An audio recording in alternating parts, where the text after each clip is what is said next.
Oke, setelah kita berkenalan dengan konsep komponen dan ngeliat gambaran kasarnya atau apa ya bayangannya gitu kan komponen itu nanti bakal seperti apa di aplikasi kita. Nah, sekarang kalau teman-teman penasaran, kita akan langsung masuk bagaimana sih cara kita memisahkan atau mengimplementasikan konsep komponen di React.js gitu. Jadi di sini mungkin kita akan langsung masuk ke dalam sebuah aplikasi. Jadi aplikasi ini adalah aplikasi dari apa namanya? Dari sesi kita minggu sebelumnya atau di video sebelumnya. Jadi kalau teman-teman belum lihat videonya silahkan dilihat dulu agar tidak bingung nanti seperti apa ya aplikasi yang udah dibuat. Nah, jadi di sini aku jelasin sedikit aja aplikasinya yang udah dibuat adalah To Do App gitu kan. Kurang lebih struktur foldernya seperti ini teman-teman. Ini ada README. Sebenarnya teman-teman bisa perhatikan yang di bagian atau di dalam To Do App ini gitu. Aplikasinya sederhana. Mungkin kalau teman-teman mau lihat, kita jalankan dulu ya. npm run dev. Oke, dia akan buatkan lokal server untuk kita di port 5173. Sini, oke. Ini tampilan awalnya seperti ini, teman-teman. Ada title, ada button, terus di sini ada list of to do. Dan di sini kalau diklik dia akan masuk ke halaman to do-nya. Nih kalau diisi add new, kita add. Nah, ini masuk ya. Jadi aplikasi yang udah dibikin kurang lebih seperti ini. Nah, kalau teman-teman penasaran kodenya seperti apa, kita coba intip ya. Jadi di sini kodenya berasal dari halaman ini teman-teman dari halaman atau komponen app.csx, which is ini adalah entry point daripada aplikasi React.js yang diinisiasi dengan menggunakan Vite ya atau Vite. Di sini ada state. Kalau teman-teman belum tahu state itu apa, silakan tonton video sebelumnya karena kita nggak akan ngebahas ini lebih jauh. Kita akan lebih fokus ke bagian komponennya. Terus di sini ada conditional rendering. Jadi dia mengecek kalau misalnya pages atau page-nya adalah home, maka yang di render list of to do gitu yang tadi teman-teman lihat. Terus kalau misalkan bukan home, yang di render formnya gitu. Form daripada apa ya? Form to do-nya ya gitu. Jadi kalau teman-teman lihat kan tadi kayak gini ya. Ini page home. Kalau aku klik ini, dia masuk ke form home, form to do-nya gitu. Oke, aku refresh lagi. Oke, jadi kurang lebih seperti ini aja teman-teman untuk aplikasinya. Silahkan tonton video sebelumnya ya kalau teman-teman mau lebih detail terkait aplikasinya. Jadi aku nggak akan jelasin lebih detail, jadi aku akan langsung masuk ke bagian komponennya. Oke, jadi kita akan fokus ke bagian app.jsx, teman-teman. Nah, jadi di sini kalau kita lihat kira-kira apa aja nih yang bisa kita pecah menjadi sebuah komponen, teman-teman. Dari Bapak Fahri, apakah ada ide? Hmm, tadi kayaknya tombolnya itu ada yang sama deh di halaman list sama di halaman add kayaknya. Nah, Oh, oke. iya, Betul. mungkin ini kan berarti sama. Tadi kan katanya bisa dibikin satu komponen tuh biar nggak ngulang-ngulang tombolnya. Ya, betul. Ini bisa kita jadiin komponen. Terima kasih. Ada lagi nggak selain ini? Hmm, apa ya? Paling itu dulu kali ya yang saya bayangin. Oke, sip. Betul ya. Tadi kalau kita lihat di sini ada yang sama, tombolnya ini bisa kita pisahkan ke dalam sebuah komponen tersendiri. Terus kalau teman-teman mau misal lagi atau mau memecahkan lagi, ini kan ada card ya atau ada list. Nah, list per listnya ini kita bisa pecah juga nih teman-teman. Gitu agar mungkin dengan list yang udah kita pecah nanti si list ini bakal kepake di fitur kita berikutnya gitu kan. Dan sementara mungkin itu dulu ya yang bisa kita pecah ya, yang tadi button sama si listnya gitu. Oke, kita akan mulai dengan memecah komponen dari buttonnya dulu gitu kan. Oke, di sini kita akan lihat ya struktur buttonnya tuh seperti apa sih. Nah, buttonnya di sini dibuat dengan menggunakan tag HTML. Dia punya event listener atau event namanya onClick, sama di sini ada class name sama ada labelnya gitu kan. Terus kalau kita intip di bagian ini add to do ya, add to do ini listnya ya, kurang lebih sama sih sebenarnya ya teman-teman ya. Ini yang add to do sama ada event, terus ada kelas sama ada labelnya juga. Oke, kita akan langsung buat sebuah folder baru untuk membuat sebuah komponen. Di sini aku akan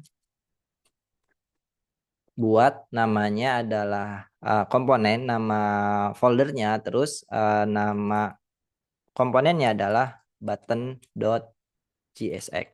gitu. Oke, di sini kita akan langsung buat komponen. Jadi untuk membuat komponen, sesederhana kita membuat sebuah komponen di React.js ya. Membuat apa namanya reusable komponen. Jadi di sini export default lalu namanya button. Oke. Oke, berarti di sini oke, kita langsung return, langsung bisa return buttonnya ya teman-teman, gitu. Oke, di sini berarti tadi kita udah tahu ya bahwa ada hal-hal yang bisa kita buat dinamis. Tapi sebelum masuk ke sana, mungkin di sini kita buat tes dulu gitu. Oke, kalau udah, kita akan coba pasang si button ini ke dalam entry point daripada aplikasi kita ya, which is si apa namanya,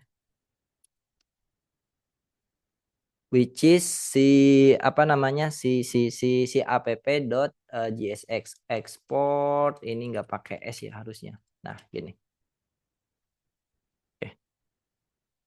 Oke, kita buat dulu nih button atau komponen yang sangat sederhana teman-teman. Oke, kita akan coba pasang dia di app.js ya. Nanti hasilnya bakal seperti apa sih? Mungkin aku akan pasang di bagian sini ya teman-teman. Di sini berarti button dia udah otomatis atau auto import. Oh nggak ada ya. Oke ya. Oke, ini buttonnya udah kita pasang. Sekarang kalau kita intip di bagian apa namanya aplikasi kita atau website kita udah muncul nih buttonnya teman-teman di sini. Oke, jadi sangat sederhana untuk membuat sebuah komponen. Nah, sekarang hal-hal yang sifatnya dinamis, kalau teman-teman lihat tadi kan di sini labelnya adalah add to do, terus sedangkan yang di bagian apa namanya, yang di bagian create-nya di sini adalah add ya. Nah, kita akan buat hal tersebut menjadi dinamis ya. Sedangkan kalau kita lihat button yang baru kita buat di sini masih tes ya. Nah, di sini kita bisa menggunakan fungsi atau kekuatan dari props ya untuk melempar data dari parent ke children komponen gitu. Jadi kalau teman-teman ada kebutuhan untuk melempar data dari parent ke children, teman-teman bisa menggunakan fungsi yang bernama props gitu. Jadi memang props itu hadir untuk melakukan hal tersebut ya, untuk berkomunikasi antar komponen, which is dari parent ke children. Oke, di sini kita akan langsung mulai ke bagian komponen di sini. Nah, di sini teman-teman bisa tulis ya. Ini parameter atau props ya atau properti gitu kan.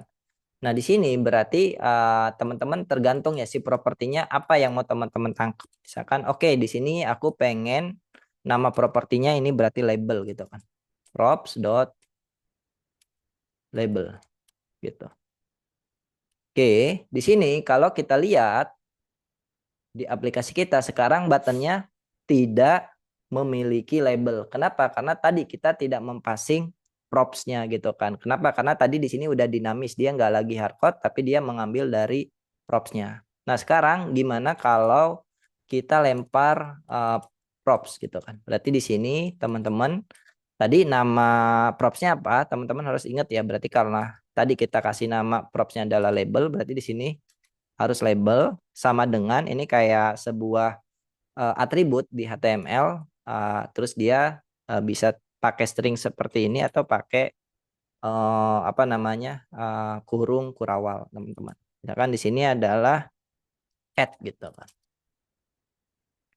Oke, kalau teman-teman intip sekarang dia jadi add gitu. Dan kalau kita butuh button ini berulang-ulang sebanyak 3 kali dengan label yang berbeda-beda, kita bisa add 2, lalu di sini add 3 gitu. Dan teman-teman bisa lihat buttonnya sekarang print sebanyak 3 kali. Itu di sini ada add 2 dan add 3. Dan di sini kita menggunakan komponen yang sama which is si button yang sudah kita buat gitu teman-teman. Nah, ini konsep komponen atau implementasi komponen atau reusable komponen di React.js, dan di sini kita sudah belajar bagaimana mempassing sebuah props dari parent atau which is dari app.csx ke button komponennya. Gitu. Sampai sini ada pertanyaan nggak dari Bapak Fahri? Silakan. Oke, berarti udah bisa dinamis ya si labelnya sekarang ya.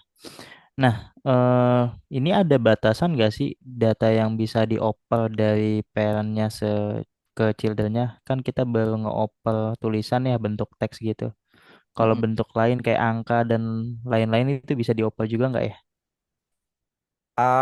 Nggak ada batasan. Jadi semua tipe data yang ada di JavaScript itu bisa di-passing gitu kan. Baik itu number, baik itu objek, baik itu array, string, boolean dan sebagainya gitu.